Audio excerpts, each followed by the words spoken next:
Welcome to part 2 of Custom Assignments and Assessments.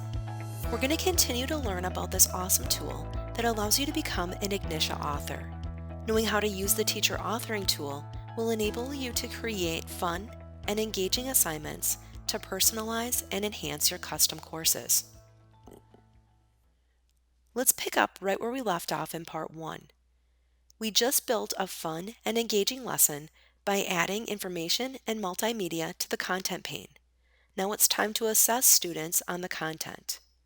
Below the content pane, in Custom Lessons, Quizzes, and Tests, you'll see both the Add Question and Save buttons. Custom assignments require at least one question in order to save the assignment. Projects will automatically include one essay question, which is why you don't see the Add Question button when you build a custom project. Whereas lessons, quizzes, and tests let you select what type of questions to include in the assignment. When you click the Add Question button, the Add Question form will appear. If you know that you're going to add more than one question of a certain type, use the How Many drop-down list to increase the number of that question type, and then click the Add button. There are 6 question types including true or false, multiple choice, multiple select, fill in the blank, matching, and essay. Essays will be manually graded by the teacher monitoring the students in the course. Let's add one question from each question type to this lesson. Notice the function toolbar is available on each question just like it is for the content pane. So you could ask students to reference images, tables, videos, or links before answering a question.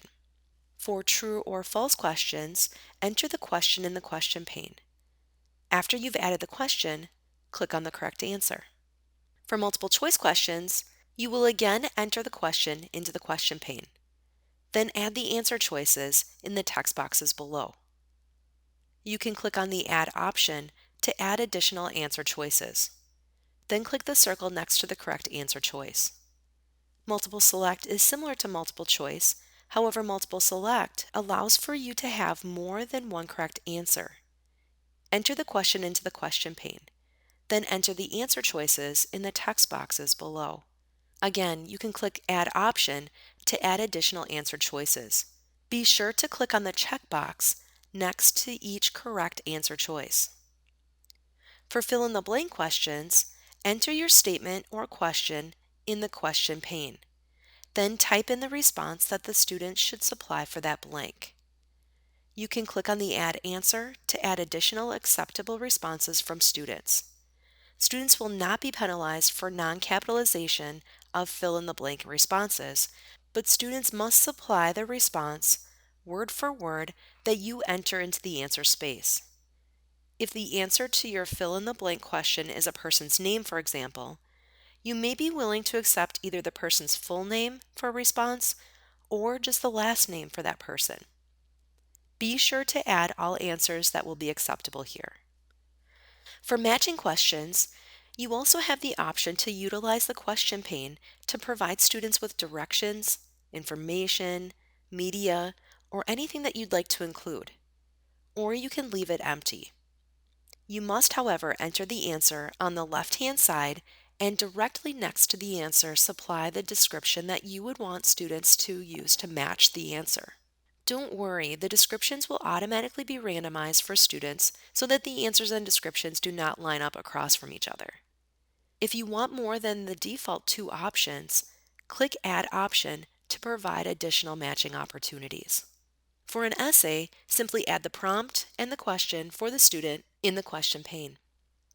Once you've added at least one question to your assignment, you will have the options to delete the draft if you want to erase your work and start a new assignment, preview so you can see what the student will see when they work on the assignment in the custom course, or save your work and publish it if you're ready to add this assignment to a custom course. If you would like to rearrange the order of the questions in the assignment, 2 arrows will appear at the top of each question pane when you mouse over them, which you can use then to move the question up or down. You can also click the red circle to remove the question from the assignment or remove answer choices from the questions. Once you've added a question to the assignment, the Go to Question drop-down box is enabled so you can go directly to any question by selecting it from the menu. Now this is where things get really exciting. One of the most powerful features of the program is the ability to construct custom courses that are compatible with Flex assessments. If you're not sure what Flex assessments are, be sure to check out the tutorial on that topic. For now, here's a quick reminder. When you create a custom course that is compatible with Flex assessments, all of the assessments in the course adjust to only assess students on the lessons that you've included in the custom course. Here's more exciting news.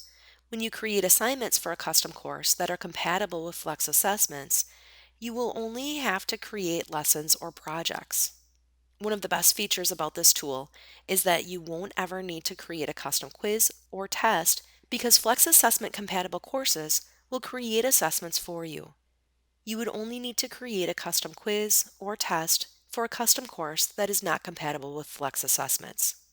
You might be asking yourself, how does Ignitia know which questions I want to include on the assessments? Well, when you create a custom lesson, you will also create questions that will show on each assessment when you include a lesson in a custom course that is compatible with Flex assessments. You'll do this by using the question pools. Questions added to the lesson pool appear on the lesson when it's added to the custom course. Questions added to the quiz pool appear on the quiz following the custom lesson in the custom course that is compatible with Flex assessments. Questions added to the unit test pool appear on the unit test, which includes the custom lesson in a custom course that is compatible with Flex assessments. Questions added to the alternate unit test pool appear on the alternate or pre-test, allowing you to use this lesson as part of a custom course in the CRX mode. If you'd like to learn more about the CRX mode, please view the Flex CRX tutorial. Questions added to the semester test and final test pools will appear on the semester and final tests for custom courses that are compatible with Flex assessments, which include your custom lesson. So we already have 6 questions in the lesson pool. These are the questions that will show up when a student completes the lesson that we put together earlier in the tutorial. If your custom course is compatible with Flex assessments and you want a few questions to appear in the quiz about this lesson, then you will need to add them to the quiz pool. Please be aware that if you'd like the same question to appear on multiple assessments, you'll have to add the question to each of the assessment pools. For example, if you want question 1 from this lesson to appear on the quiz in the unit test, and the final test, then you must add the question to each of the pools. You can easily do this by selecting the pool that you'd like to add the question and then clicking the Add Question button, which appears at the bottom of the window, just like we did earlier in the tutorial. After you are finished adding questions to the assessment pools and reviewing your custom assignment, it's time to publish it. Once an assignment is published, you are no longer able to add questions, edit answer choices, add additional answer choices, change the assignment title, or delete the assignment. You can, however, edit the material in the content pane and question panes at any time. And any changes that you make to any of these areas will flow through to the courses that students are currently enrolled in. This will come in handy if a link is no longer active or if a picture is no longer hosted on the original site. If you need to make more substantial changes to an assignment, you'll need to create a copy of it. The last step is to add your custom assignment to a custom course. From the Courses tab and sub-tab, choose Custom to find your custom course. Choose to edit the course by selecting the pencil in the Actions column. Next, locate the unit where you'd like to place your custom assignment and expand that unit by clicking on the black arrow next to the unit title. Now, locate the position where you'd like to place your custom assignment within the existing assignments, click the plus sign, and then click Search. From the Explore pop-up box, select Custom and click the View Custom icon. Select the lesson or lessons that you'd like to add to your course and click the Add Selected button. Your custom assignment has now been added to your custom course. For more detail and information on creating custom courses, please view the Creating a Custom Course tutorial. This brings us to the end of the Custom Assignments and Assessments Part 2. Have fun creating your custom assignments! If you have further questions or would like more information, please contact technical support at 800-735-4193 and select option 1. Thank you for viewing this Ignitia tutorial.